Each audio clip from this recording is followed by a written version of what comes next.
Wolf set the heavy bag on the table with a thud. There you are, all large bills. One of the three men that had been standing back stepped forward to stuff the guns into duffel bags, while another man grabbed hold of the bag with the cash. Leave the pistols, the man told his man. Just pack up the rifles. Cross kind of wanted one of those rifles. He stayed quiet. Pleasure doing business with you, Puzza, the man said, smirking. Wolf offered the same back. And you.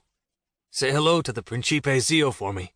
It's been a while, but you know how the Marcellos are. We don't mingle with other families very often unless it's for business. How Giovanni gets away with it and doesn't get himself killed, I'll never know.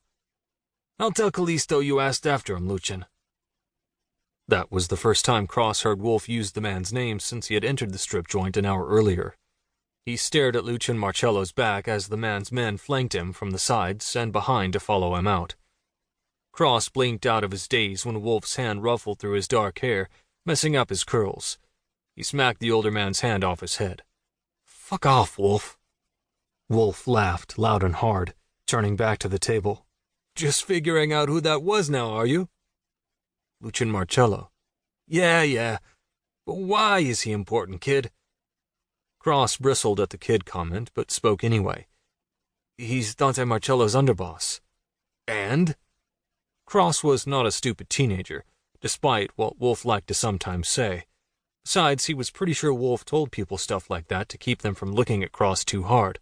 Like then they might see that Cross had a better understanding of the shit happening around him than anyone was aware of.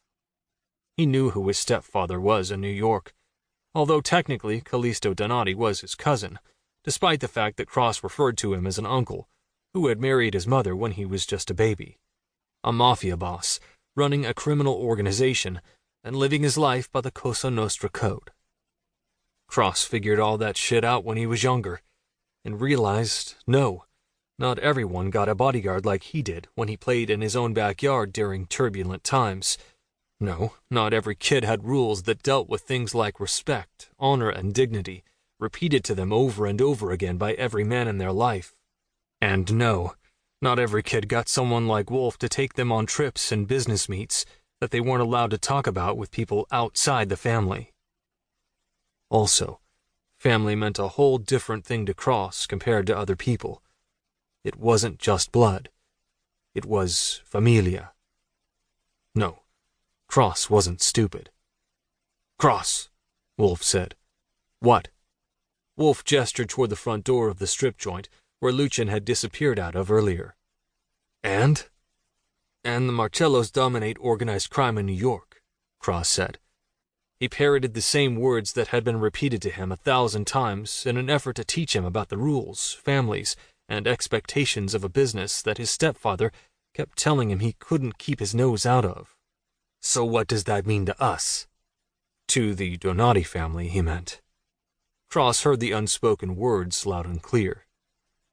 We defer to the Marcellos, Cross said, on stuff that might affect their business or streets. It's what's right.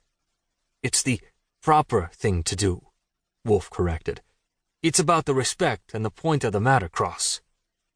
Yeah, I get it. Wolf picked up one of the handguns from the table and tossed it over to Cross, who caught it easily. The weapon was empty of bullets for the moment. Cross flipped the gun over in his hands, looking over the shined metal and enjoying the weight of the weapon. I think he ripped you off, Cross said, remembering why he wanted to grab his phone. Wolf was already heading toward the bar. Cross followed behind. Why is that? The last time you grabbed a shipment of semi-auto pistols, it was almost twice the size, and only 30,000 more. Get on with the point, Principe, Wolf said as he gestured for the bartender to get him a drink. Well, if I could have gotten my damn phone, I could have worked the numbers out like I wanted to. Wolf shook his head, glancing to Cross as he sat on one of the bar stools. Eyes on the table, Cross, always. We're the men, I know. Not on a phone screen. But I was going to do the numbers and... Wolf leaned over and pinged Cross right in the middle of his forehead hard. You're almost 15, shithead. Cross scowled and rubbed at the spot, suddenly finding the urge to hit Wolf back with the gun in his hand. Somehow he pushed the urge down. So